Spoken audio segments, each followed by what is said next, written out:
मी कधी स्वप्नात सुद्धा विचार केला नव्हता की 2 व्हीलरवर मी एवढ्या घाटाघाटानं रायगडला येईल, ते पण एवढ्या रात्री.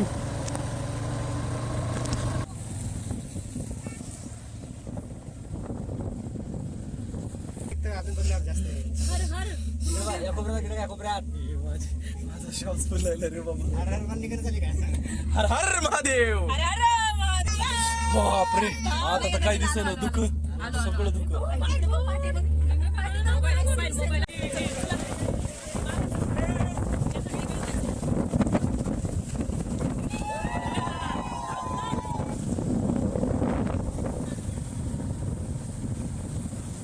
मित्रांनो, तर पालीवरून 6 वाजता निघालो होतो. तर आता जवळपास 8:30 वाजलेत आणि इथं पेट्रोल पंपावर आला. गाडीतलं पेट्रोल संपलंय म्हणून टाकायला. आता इथून पुढे आमचा 4 तासाचा प्रवास आहे. अंधार तर खूप पडलेला आहे. मित्रांनो, तर रात्रीचे 11:51 झाले तर, आणि आम्ही आता रायगडच्या रस्त्याला आहेत, रायगडच्या घाटामध्ये आहेत. आता इथून फक्त 4 ते 5 किलोमीटर रायगड राहिलेलं आहे. कधी स्वप्नात सुद्धा विचार केला नव्हता की रायगडला ह्या घाटाघाटानं बाईक चालवती येईल, आणि ते सुद्धा एवढ्या रात्रीचं. आत्ताच पाऊस पडून झालेला आहे, त्यामुळे थंड असं वारं सुटलेलं आहे आणि वाऱ्यासोबतच असं धुकं पसरलं आहे. कळत नाही आहे रस्त्यांच्या बाजूला काय आहे, पण जे असणार आहे ते एकदम खतरनाक आणि एकदम थरारक असणार आहे.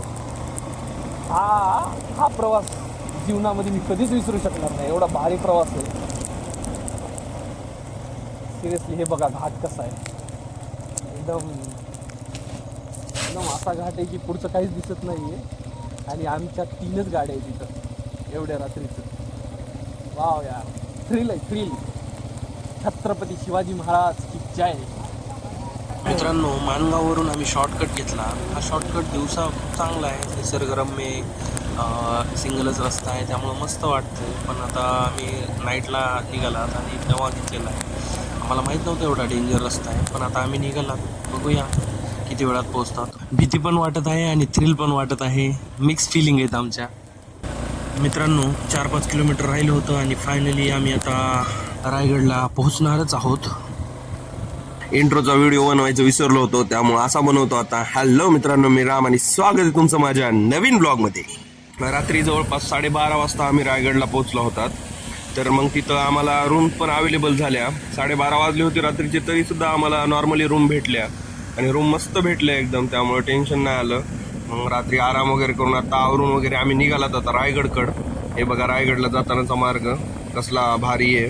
रायगडच्या दिशेने जाताना हे सगळी काही हिरवगार झाडी वगैरे दिसायली, खूप मन प्रसन्न असं लय भारी वाटायले, रिफ्रेशिंग वाटायले एकदम. खूप जास्त एक्साइटमेंट आहे मित्रांनो. आता लवकरच रायगडला पोहोचायचंय. मित्रांनो, फायनली आम्ही रायगडला पोहोचलेले आहेत, आणि इथं ह्या काकांकडून आम्ही रेनकोट विकत घेतलेले आहेत, कारण इकडे थोडे पावसाचे दिवस चालू आहेत त्यामुळं.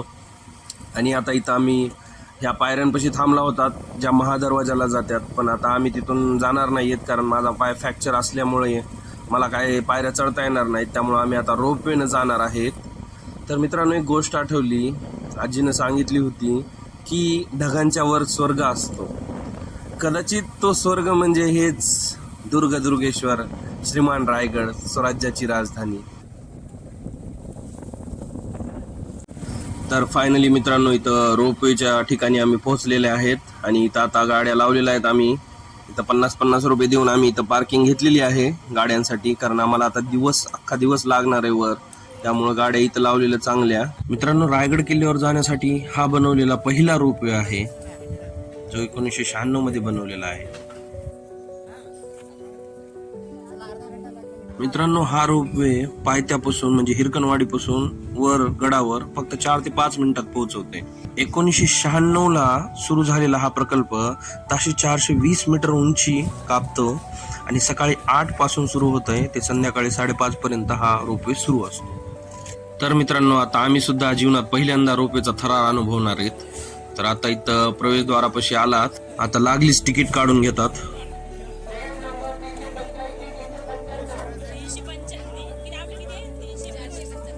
मित्रांनो, आता आपण तिकीट व्हेरीफाय करून आता आपण वस्तू संग्रहालयाकडे निघालेलो आहे. तिथंच रोपवेच्या जवळच आहे. मित्रांनो, तर आता आपण रायगड वस्तू संग्रहालयात आलेलो आहेत आणि ह्या संग्रहालयात छत्रपती शिवाजी महाराजांचा इतिहास, शिवकालीन शस्त्रे, नाणी, भांडी आणि उत्खननात सापडलेल्या विशिष्ट दुर्मिळ वस्तूंचं जतन करण्यात आलेलं आहे.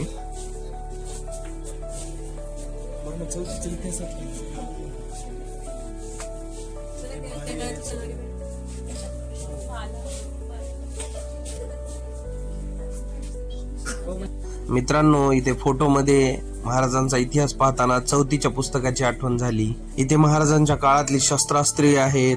महाराजांच्या हाताने लिहिण्यात आलेली पत्रे देखील इथे आहेत. हे बघा, नेवीचा कसा शोध लावला महाराजांनी ते सुद्धा इथं आपल्याला दिसतंय. शाहिस्तेखानाची बोट कापलेली सुद्धा इथं आपल्याला इतिहासाच्या फोटोमध्ये दिसतंय.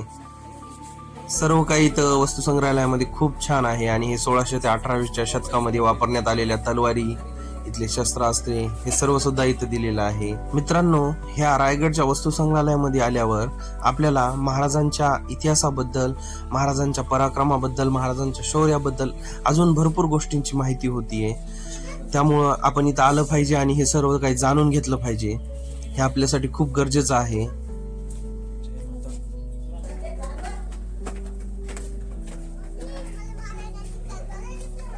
मित्रांनो, तर आता वस्तू संग्रहालय पाहून आपण आता इथं माहितीपट बघायला आलेला आहेत. जी डॉक्युमेंटरी आता आपल्याला इथं पाहायची आहे. डॉक्युमेंटरी एव्ही रूम मध्ये तर बरीच गर्दी दिसायली. बघूया जागा मिळते का. तर जागा मिळाली मित्रांनो. आता आम्ही इथं बसलात. आता थोड्याच वेळात आम्हाला ही डॉक्युमेंटरी पाहायला मिळेल.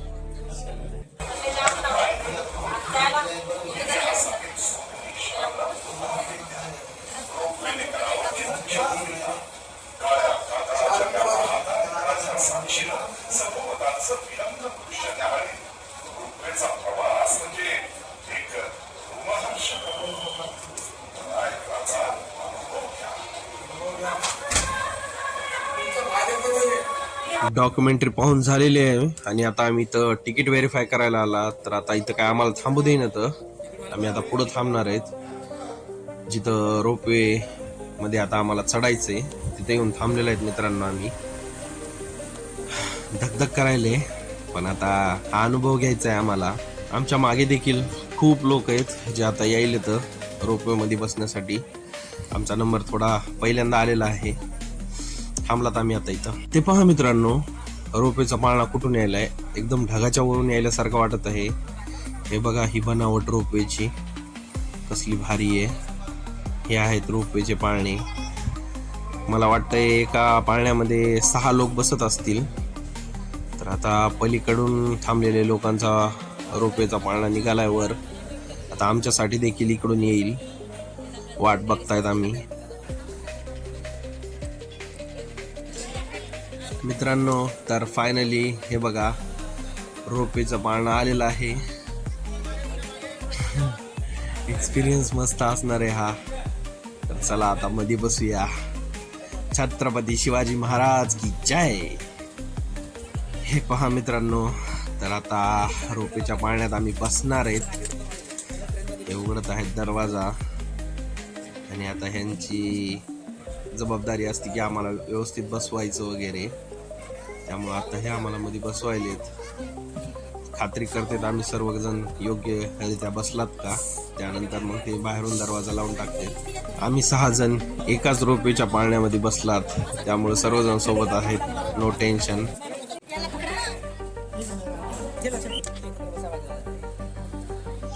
हर महादेव, हर हर महादेव. खाली बघा असं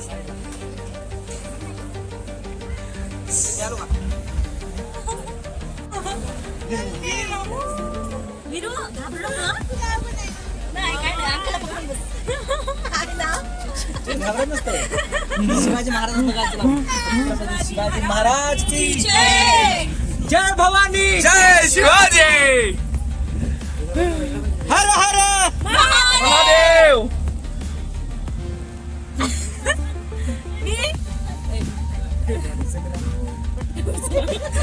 इकडे बघा खाली.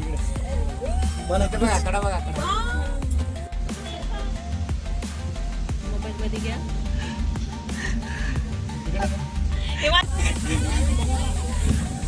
ओम नमः शिवाय.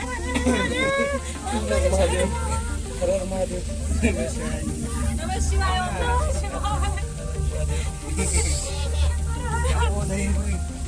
ये बाबो.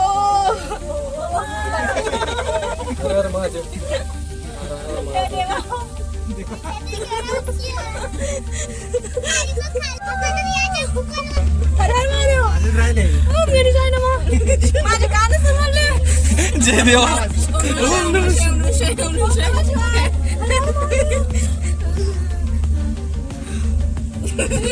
इकडे बघितलं ना घाबरा हर हर हर हर. श्वास फुलला रे बाबा. हर हर महादेव. अरे अरे महादेव. छत्रपती शिवाजी महाराज की जय. दगड आला बघ. बापरे आता तर काही दिसेना. दुःख सगळं दुःख.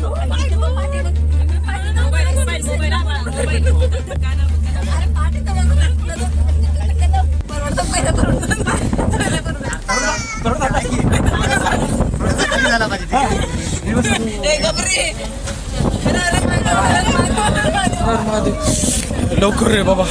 ओम नमः शिवाय. ओम नमः शिवाय. झालं आता झालं. बघा मी घाबरलं नाही.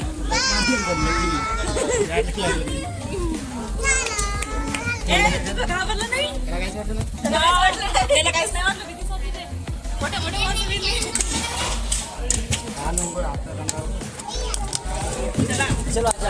फायनली आलो.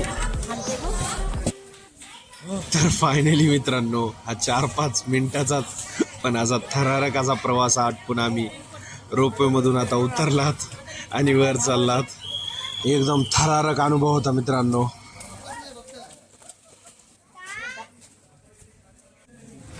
तर फायनली मित्रांनो, आम्ही सर्वजण रायगडावर आलात आणि आता इथं तिकीट काउंटरला थांबलेलं आहे तिकीट काढायसाठी.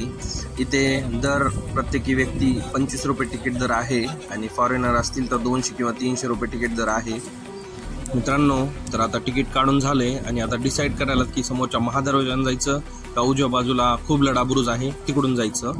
तर आता सर्वप्रथम तर मी दुर्गेश्वर आपले दुर्गराज श्रीमान रायगडचं दर्शन घेतो आणि त्यानंतर आम्ही खूप लढा बुरुजच्या दिशेने पुढे निघालात. पुढं ते रस्ता बाजारपेठेत निघतंय. तर चला मित्रांनो, छत्रपती शिवाजी महाराज की जय. बाकीच्या देशाला भूगोल आहे पण माझ्या महाराष्ट्राला माझ्या छत्रपती शिवाजी महाराजांचा इतिहास आहे आणि हा इतिहास अक्षरशः जिवंत होतंय जेव्हा आपण रायगडावर येतात. त्यांचा पराक्रम, त्यांचं शौर्य हे सगळं डोळ्यासमोर उभं राहतंय.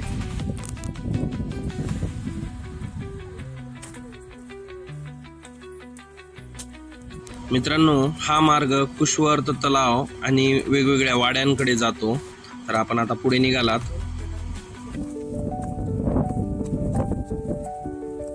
वीर छत्रपती शिवाजी महाराज की. मित्रांनो, आता आपण जे पाहत आहेत ते रायगड किल्ल्यावर भारतीय पुरातत्व सर्वेक्षण आणि रायगड विकास प्राधिकरण यांनी केलेल्या उत्खनन प्रयत्नांमुळे मराठा काळातील अनेक वाडे रायगडावर उघडकीस आले. Dish, chisels, amulets, armour plates, stones, repose of goddess, आपली देवी माता, हे शिवलिंग सुद्धा बसवलं. बांगड्या, हो हो तेच तेच. शिवराय कॉईन, ॲस्ट्रोलेप पण गौसले. ॲस्ट्रोलेप, हे ॲस्ट्रोलेपचं काय काम असते? ते आपल्याला ग्रहांची दिशा वगैरे सगळं हे करते ते. मित्रांनो, जो आता आपण पाहायला आलेलो आहे तो हा एक वाडा आहे जो उत्खननात सापडलेला आहे आणि कुशवर्त तलावाजवळ अजून काही वाडे आहेत. तर आपण हा वाडा पाहूया. या उत्खननात एक मोठी आयताकृती रचना सापडली ज्यामध्ये अनेक खोल्या आणि एक भव्य मोठा वरांडा आहे जो सुमारे 1650 मधील असल्याचे मानले जाते. ह्या उत्खननात मित्रांनो सुमारे 750 मराठा काळातील वस्तू सापडल्या आहेत. ज्यात तांबे, काच, टेराकोटा, दगड, चांदी आणि सोन्याच्या वस्तू तसेच शिवकालीन नाणी आणि दागिने हे सर्व सापडले. ऐतिहासिक अंतर्दृष्टीने असे म्हणले जाते की 1818 मध्ये इंग्रजांनी ह्या इमारती नष्ट केल्या होत्या. मित्रांनो, आता आपण जे पाहत आहोत ते शिवकालीन चुन्याचे मिश्रण बनविण्याची पद्धत कशी होती ते आहे. त्यात चुना, मेथी, जवस, सुरगी, गूळ आणि बेलफळ ह्या गोष्टीने एक मिश्रण बनवले जायचे, ज्यामुळे हे दगड आजही एवढे मजबूत आणि चिटकून आहेत. चला तर मित्रांनो, आता आपण वर जाऊया. आता पुष्कर तलावाला काही आपलं जाणं होणार नाही, कारण आपल्याला वरच्या पण सगळ्या गोष्टी एक्सप्लोअर करायच्या. त्यामुळे तर आता आपण वर चाललात डायरेक्ट बाजारपेठेकडं. तर एवढा प्रवास करून आपण आता वर आलेला आहेत आणि डाव्या बाजूला महाराजांचा राजदरबार आणि समोर जे दिसत आहे ते होळीचा माळ आणि त्यापुढेच बाजारपेठ आहे. महाराजांच्या काळात इथे खूप मोठी भव्य दिव्य होळी पेटवल्या जायची. महाराजांच्या हाताने ही होळी पेटवल्या जायची. ह्या होळीत महाराज नारळ टाकायचे आणि ज्याने कुणी तो नारळ हाताने काढला त्याला मान आणि बक्षीस मिळत. मग विचार करा मित्रांनो, ती होळी केवढी भव्य दिव्य आणि किती मोठी असेल. इथे थोडीशी गर्दी असल्यामुळे आम्ही रांगेनंच महाराजांचं दर्शन घेतलं. महाराजांच्या चरणी नतमस्तक झालात. इकडे चाललात आपण. इकडे काय काय? ही बाजारपेठ. ओके मित्रांनो, तर आता आपण बाजारपेठेत आलेलो आहेत आणि या बाजारपेठेत दोन्ही बाजूस 22 अशी एकूण 44 दुकाने आहेत आणि हा मधला मार्ग सुमारे 40 फूट रुंद व 700 फूट लांब असा आहे. बाजारपेठेची उंची साधारणतः कमरेपर्यंतची आहे, कारण म्हटले जाते की त्या काळी घोड्यावरून बाजार केला जायचा. त्यामुळं घोड्यावरून बाजार करण्यासाठी ह्या दुकानांची उंची जास्त ठेवलेली असायची. तर आता आम्ही बाजारपेठेत आलेलो आहेत आणि इथून समोरचं हे विहंगम दृश्य अनुभवायला खूपच सुंदर आणि छान असं नटलेलं आहे आपलं हे रायगड. आणि इथून हे टकमक टोक सुद्धा दिसतंय. आता काही क्षणात आम्ही तिथं सुद्धा जाणार आहे. तर चला मित्रांनो, पुढं जाऊया. मित्रांनो, हे बघा, हे दृश्य बघून अंगावर काटा आला. आपले छत्रपती शिवाजी महाराज असलेला हा भगवा कसा दिमाखात फडकत आहे हे बघून खूप छान वाटलं. तर आता आपण बाजारपेठ बघून पुढं जगदीश्वराच्या मंदिराकडं आणि महाराजांच्या समाधीकडं निघालो आहेत. मित्रांनो, ज्यांना कोणाला चालता येत नाही किंवा वयोवृद्ध आहेत त्यांच्यासाठी अशी सुविधा केलेली आहे रायगडावर. खूप छान सुविधा आहे ही. तर हे पहा, समोरच आपलं जगदीश्वराचं मंदिर. ओम नमः शिवाय.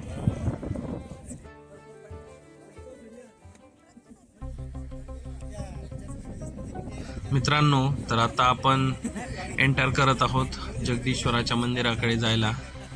तर हे बघा, इथं गणपती बाप्पा आपले. आणि आता इथं दर्शन घेतलंय मी जगदीश्वराच्या मंदिराकडे जाताना.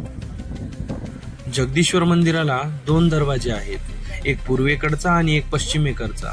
या मंदिराची रचना ही मुस्लिम बांधकाम शैली सारखी करण्यात आलेली आहे. देवळाचा कळस हा मस्जिदीच्या घुमटासारखा आहे आणि बाजूला 4 छोटे मिनार आहेत. काही जणांच्या मतानुसार मुघलांनी आक्रमण केले तर त्यापासून मंदिराचे संरक्षण व्हावे म्हणून अशा शैलीत बांधकाम केले आहे. जिथे महादेव तिथे नंदी, म्हणूनच मंदिराच्या समोरच भग्न झालेले नंदी महाराज आहेत. अतिशय सुंदर असे नंदी महाराज आहेत. हे नंदी महाराज भग्न केलेले आहेत हिंदू विरोधी मुघलांनी.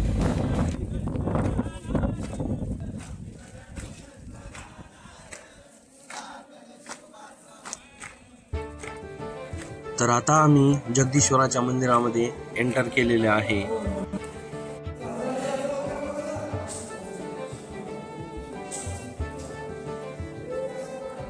मंदिरात प्रवेश केल्याच आपल्याला समोर हनुमंतराया दिसतात. त्यांचे दर्शन करूनच आपण पुढे जगदीश्वरांचे दर्शन करायला जातो.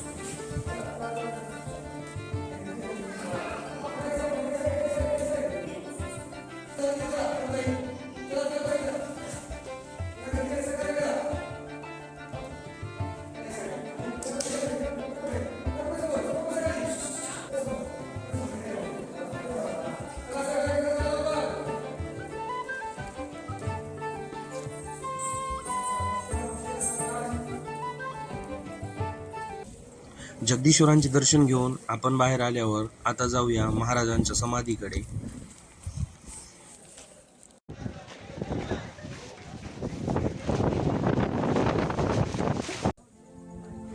अहो 365 गड किल्ले जिंकले होते माझ्या शिवरायांनी.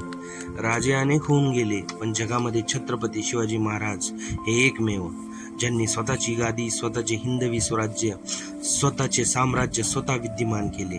आज 50 वर्षात एक घर बांधणे मुश्किल आहे. इथे महाराजांनी एवढे मोठे स्वराज्य साम्राज्य स्थापन केले.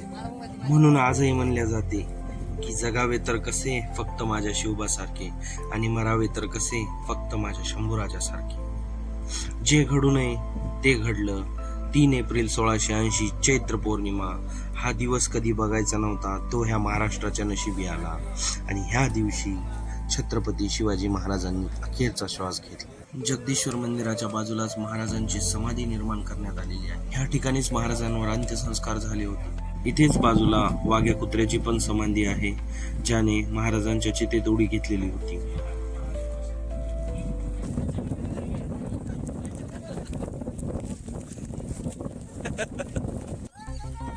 चला तर मित्रांनो, आता आपण टकमक टोकाकडे निघालो आहेत.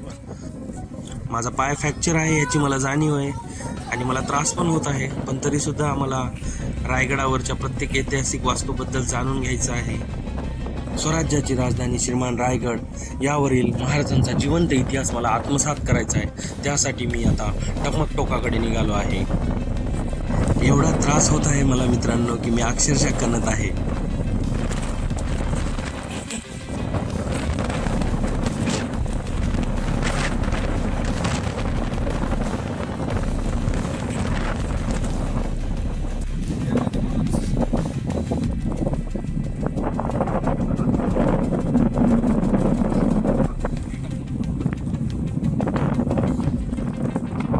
मित्रांनो, तर आता आपण टकमक टोकाच्या जवळजवळ आलेला आहे.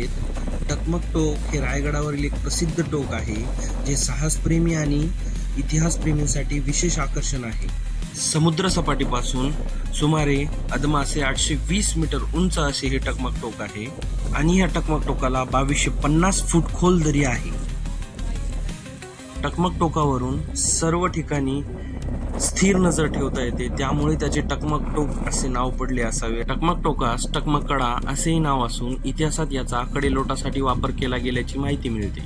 मात्र शिवकालात या कड्याचा कडेलोटासाठी वापर केल्याचा उल्लेख सहसा आढळला नसला तरी छत्रपती संभाजी महाराजांनी काही राजद्रोही पितुरांना येथून कडेलोटाची शिक्षा फरमावली असल्याची माहिती आढळते. टकमक टोक हे रायगड किल्ल्यावरील एक प्रसिद्ध आणि नैसर्गिक आणि ऐतिहासिक स्थळ आहे, जे साहस आणि इतिहास याचा संगम आहे. टकमक टोकावरून दिसणारे विहंगम दृश्य आणि त्याचे साहसपूर्ण स्वरूप पर्यटकांना अविस्मरणीय अनुभव देते. आपल्या श्रीमान रायगड किल्ल्याला भेट देणाऱ्या प्रत्येकाने या टोकाला सुरक्षितपणे भेट द्यावी आणि छत्रपती शिवाजी महाराजांच्या स्वराज्याच्या इतिहासाशी जोडलेल्या या स्थळाचा अनुभव घ्यावा. जगदीश्वरांचे दर्शन घेऊन, महाराजांच्या समाधीचे दर्शन घेऊन आणि टकमक टोक बघून आत्ता आपण आलोय महाराजांच्या राजदरबाराकडे. तर आता आपण राजदरबारात जाणार आहोत. तर आता जे आपल्याला समोर दिसतोय तो आहे नगारखाना. तर आता नगारखान्यातून आपण महाराजांच्या दरबारात जाणार आहोत. तर चला. स्वराज्याची राजधानी जिथे दगडा फुलांतून आजही शिवरायांच्या पराक्रमाचा इतिहास बोलतो, आज आपण प्रवेश करत आहोत अशा एका पवित्र जागी जिथे कधी काळी सुवर्ण सिंहासनावर रयतेचे राजे विराजमान होते. चला तर मग अनुभवूया रायगडाचा तो दिव्यमान राजदरबार. आता आपण नगरखान्यातून राजदरबारामध्ये प्रवेश केलेला आहे. विठांचं बांधकाम पाहता पेशव्यांचे गाथा प्राचीन उभापर्यंत केली. 2.25 सुंदर आहे. समोर तुम्ही गेट पाहता, हा बाले किल्ल्याचा मेन गेट नगरखाना आहे. नगरखान्याची 52 फूट हाईट 40 फूट उंची आहे. आतल्या बाजूला उजासला 30 वर्षाची आहे. तर नगरखान्यामध्ये 5.5 वाजता नगारे वाजवले किल्ल्याचा महादरवाजा बंद केला जायचा. या दरबारात आपल्याला कोपऱ्यात कल्पना करा, मोठा दरबार या ठिकाणी. आता जर आपल्या 200 रुपये बोलायचं असेल तर माहिती गरज पडते. दरबारात या ठिकाणी 6,000 रुपये आणि 6,000 लोकांमध्ये त्या कोपऱ्यामध्ये बसलेला माणूस मावळा जर कुसकुसला, कागद जरी पडला तरी तो आवाज महाराज इथपर्यंत वेगळीकडे म्हणून काय म्हणून आवाज बसले कोपऱ्यामध्ये त्या माणसाचा आवाज जायचा, ऐकू व्हायचा. आजही होतो. जर शांतता असेल, गर्दी कमी असेल, काम बंद असेल, तर अगर आमच्या बाजूने कागद जरी काढला तरी तो आवाज इथपर्यंत ऐकायला पाहायला मिळते. असे उन्हाळ्यामध्ये यावं लागतं. आज आवाज थोडंफार ऐकू पाहायला मिळतो. 32 मनांचे सिंहासन आणि त्यावर छत्रपती शिवाजी महाराज विराजमान. किती भव्यता असेल ह्या दरबारात. महाराजांच्या सिंहासनाच्या उजव्या बाजूस पूजनीय आऊसाहेब आणि त्यांच्या बाजूच्या सिंहासनावर छत्रपती संभाजीराजे आणि सर्व अष्टप्रधान व थोर महत्वाची लोक बसलेली असत. ह्या राजदरबारात एकूण 6000 लोक एक सोबत बसायचे. किती भव्यता असेल मित्रांनो ह्या राजदरबारात. जिथं सुई पडली तरी आवाज महाराजांच्या कानावर जायचा. मित्रांनो, आत्ता आपण राजदरबाराच्या मागच्या बाजूस आलेलो आहे, जे की बालेकिल्ला आहे, जिथे छत्रपती शिवाजी महाराजांचे राजभवन आहे. या वाड्याचे अवशेष 86 फूट लांब आणि 33 फूट रुंद चौथऱ्यावर वसलेले आहे. आता आपण जे पाहत आहोत मित्रांनो, ते आहेत अष्टप्रधान वाडे. रायगडावरील अष्टप्रधान वाडे हे छत्रपती शिवाजी महाराजांच्या प्रशासकीय व्यवस्थेचे महत्त्वाचे केंद्र होते. हे वाडे पाहून आता आपण महाराजांच्या राजभवनाकडे बालेकिल्ल्याकडे जात आहोत.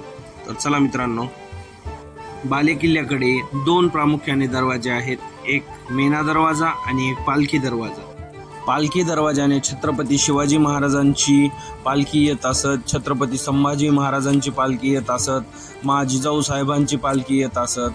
आणि मेणा दरवाजा हा राजेशाही महिलांसाठी, राण्यांसाठी वापरला जायचा. आता आपण खलबतखान्याकडे जात आहोत. मित्रांनो, खलबतखाना म्हणजे शिवकाळामध्ये गुप्त बोलणी करण्यासाठी वापरली जाणारी एक महत्त्वाची खोली म्हणजे खलबतखाना होय. राजदरबाराच्या मागे असलेली ही जागा अतिमहत्त्वाच्या गुप्त बैठकांसाठी वापरली जात असत. राजदरबाराजवळील स्तंभाच्या पूर्वेकडे असलेले हे एक तळघर आहे, जे गुप्त बोलणी करण्यासाठी वापरले जात असे.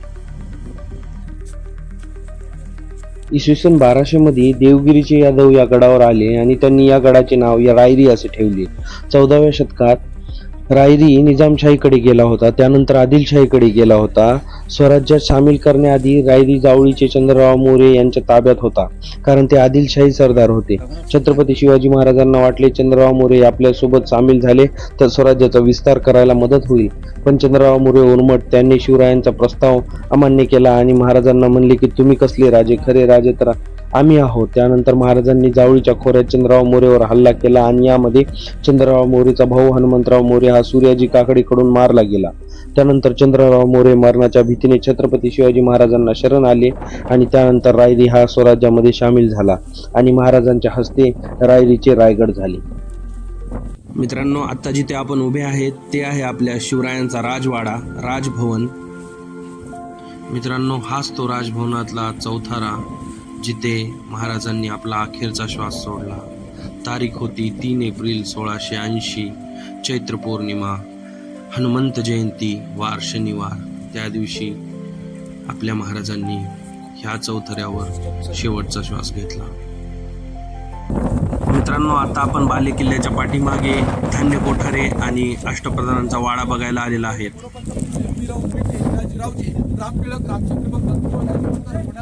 याचे 8 विदेशी लोक होती, त्यांची राहतीघर आपल्याला खालच्या बाजूला पाहायला मिळतात बघा. आता बघा, प्रत्येक राणीमाल समोर एक कोठा आहे. एक राणीमाल, एक कोठा, एक राणीमाल, एक कोठा. आज तुम्ही तुमच्या घरामध्ये तुमच्या सेवेसाठी नोकरीचा घर ठेवता, तसंच राजांच्या राण्यांसाठी किंवा राजघरातल्या स्त्रियांसाठी इथे दासी ठेवण्यात आल्या होत्या. तुझ्या राणीला काय लागलं, इथल्या दासीला आवाज द्यायची, इथली दासी मालात जायची, काम करायची. काम आवडून झाल्यानंतर प्रत्येक दासीला विश्रांतीसाठी हे असे दासी ओढे बांधण्यात आलेले आहेत बघा. त्या दरवाजातून तुम्ही वर केलात बघा, दरवाजा आणि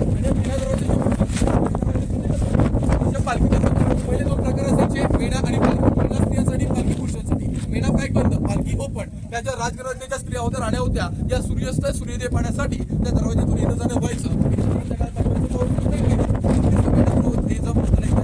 मेणा दरवाजा म्हणण्यात आलेलं आहे बघा. छत्रपती शिवाजी महाराज, शंभूराजे, आऊसाहेब, राजाराम महाराज जर का रायगडावर आले की त्यांची पालखी त्या पालखी दरवाजातून येऊन महाराजांच्या राजवाड्यात जायची. त्याला इतिहासामध्ये पालखी दरवाजा म्हणण्यात आलेलं आहे बघा. मित्रांनो, आता जे आपण समोर बघणार आहोत ते आहेत रायगडावरील धान्य कोठार. हे छत्रपती शिवाजी महाराजांच्या दूरदृष्टीचे प्रतीक असून पालखी दरवाजाच्या उजव्या बाजूला असलेल्या 3 खोल्याच्या रांगेत आहेत. शत्रूने वेढा दिल्यास गडावरील लोकांना किमान 3 महिने पुरेल इतके धान्य येथे साठवले जात असे. या इमारतीची रचना ओलावा मुक्त राहण्यासाठी जाड भिंती आणि उंच जोत्याची केलेली आहे. उधर बहुत बड़े किला है, उधर छोटी वो स्वराज के लिए ये इमारत थी. पहिला 22 फूट डीप आहे, दुसरा वाला 20 फूट आहे और तीसरा वाला 18 फूट डीप आहे. आणि आता जे आपण बघणार आहे ते आहे राणीवसा. राणीवसा म्हणजेच राण्यांचे महाल. इथे 6 राण्यांचे महाल आहेत आणि 6ला 6 एक समान आहेत. राणीवसा हा रायगडावरील राजवाड्याचा एक महत्त्वाचा आणि एक ऐतिहासिक हिस्सा आहे, जो मराठाकालीन स्त्रियाच्या राहणीमानाची साक्ष देतो.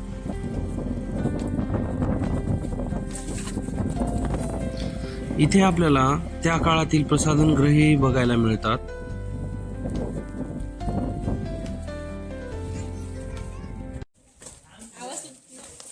मित्रांनो, तर आता आपण राणीवसा पाहून पालखी दरवाजातून बाहेर गंगासागर तलाव पाहायला जात आहोत. मित्रांनो, हा समोर दिसतो तो आहे गंगासागर तलाव. हा छत्रपती शिवाजी महाराजांच्या काळात बांधलेला एक ऐतिहासिक जलाशय आहे. राज्याभिषेकावेळी सप्तसागर व महानद्यांचे पाणी यात आणून टाकल्यामुळे या तलावाला गंगासागर तलाव असे नाव पडले. हा तलाव कितीही दुष्काळ असला तरी आटत नाही. हा तलाव 12 महिने भरलेला असतो. हा तलाव एक उत्तम शिवकालीन जलव्यवस्थापनाचा नमुना आहे, जो कठीण खडकात कोरलेला आहे आणि हा शांतता आणि निसर्ग सौंदर्याचाही एक प्रतीक आहे. गंगासागर तलाव बघून आता आपण पुढे निघालो आहेत. आता आपण पुढे हत्ती तलाव पाहणार आहेत आणि त्यानंतर तसंच पायऱ्याने गडाच्या पायथ्याशी उतरणार आहोत. आता आपण पुढे हत्ती तलाव बघणार आहोत. हा तलाव रायगड किल्ल्यावरील नाणे दरवाजा मार्गाने वर येताना लागतो. हा हत्ती तलाव छत्रपती शिवाजी महाराजांच्या काळातील पाणी नियोजनाचा एक उत्तम नमुना आहे. गडावरील हत्तींची जलक्रीडा आणि त्यांना पाणी पाजण्यासाठी या तलावाचा वापर होत असे.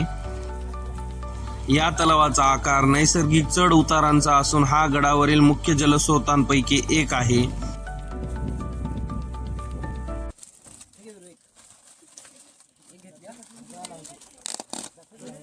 वा मामा वा, मला एक थँक्स.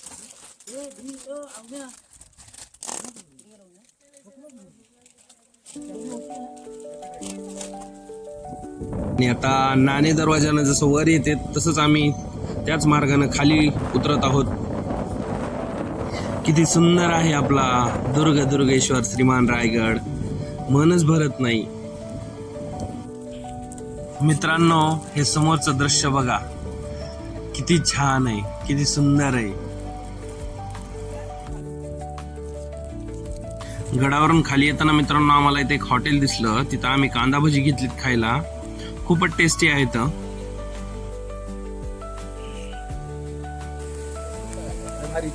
रायगडला आला तर कधी गडावरून येणाऱ्या पाण्याने आम्ही चेहरा वगैरे धुवून, हातपाय धुवून फ्रेश झालात. आता आपण आलेलो आहेत महादरवाजापाशी. हा महादरवाजा ऐतिहासिक दृष्ट्या अत्यंत महत्वाचा असून स्वराज्याच्या राजधानीच्या संरक्षणाची ही पहिली मोठी भिंत होती. शिवकाळात या दरवाजाचे उघडणे आणि बंद होणे कडक शिस्तीचे असायचे. सूर्यास्तानंतर दरवाजा बंद झाला की तो कोणासाठी उघडला जात नसे. महादरवाजाकडे पाहताना उजव्या बाजूच्या बुरुजाला जय आणि डाव्या बाजूच्या बुरुजाला विजय असे म्हटले जाते. हे दोन्ही बुरुज अतिशय भव्य आणि उंच असून त्यावर तोफा ठेवण्याची सोय करण्यात आलेली होती. हे समोरचं दृश्य बघा मित्रांनो.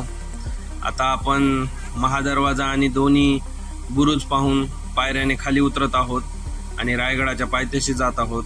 मित्रांनो, कधी जीवनात हरल्यासारखं वाटलं ना तर सरळ थेट रायगडावर या. नव्या उमेदीने जीवन जगायला मदत होईल मित्रांनो.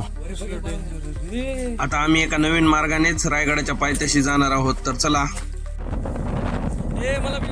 मित्रांनो, आता आम्ही ह्या मार्गाने खाली उतरणार आहेत. फक्त आम्ही तिघेच ह्या मार्गाने जाणार आहेत. आमच्यासोबतच्या लेडीज आहेत त्या पायऱ्यानं खाली उतरणार आहेत. दिसायला तर खूप डेंजर दिसायला मित्रांनो हा मार्ग, पण आता आम्ही धाडस करून चालला तिकडून. तर चला, तुम्ही पण साक्षीदार व्हा या प्रवासाचे.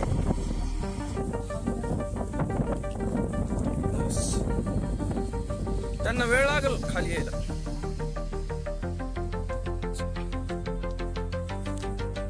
इकडे बघा.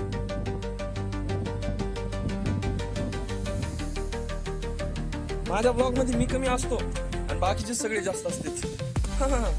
दिस इज राम सुप्रीमसी. आधीच माझा पाय फ्रॅक्चर आहे मित्रांनो आणि आम्ही हा मार्ग निवडलाय खाली जायला.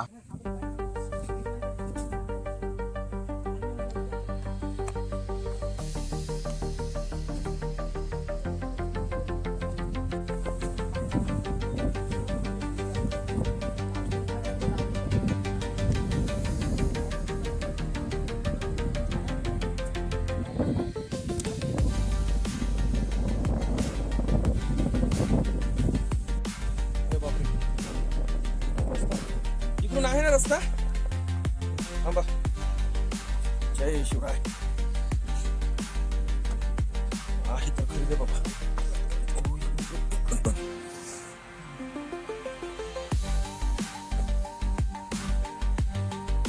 डोकं आदळलं. प्राण्यांचं काय?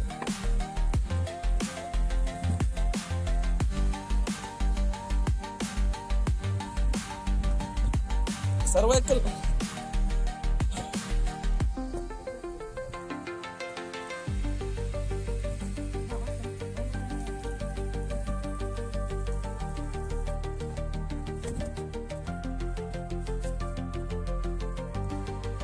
अजून तरी आपल्याला 100-150 तरी मीटर खाली जायचं. 200 मीटर धर की. 200-250 असेल. हो, तीच तर देवाची कमी आहे. कुठं बी झाड आहे. हो ना. त्याच्या वरचं बघ ना, ते बघ ती एकदम वरचं ते पण. आणि जी वाटत नाही येतील ते देव बरोबर वाचवते त्या झाडांना. सावकाश मामू, सावकाश.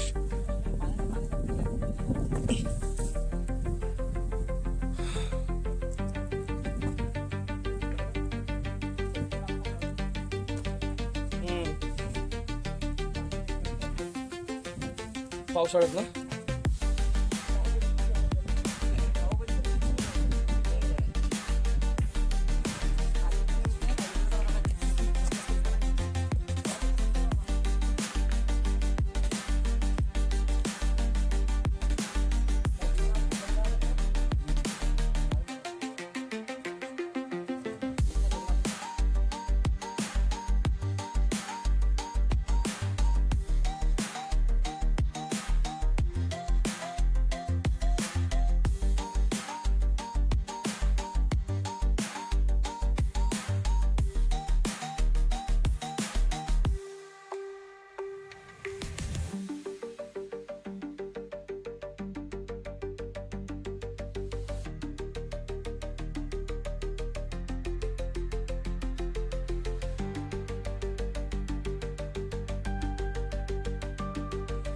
मित्रांनो, ह्या रस्त्याने येऊन आमची तर हालत खराब झाली आहे.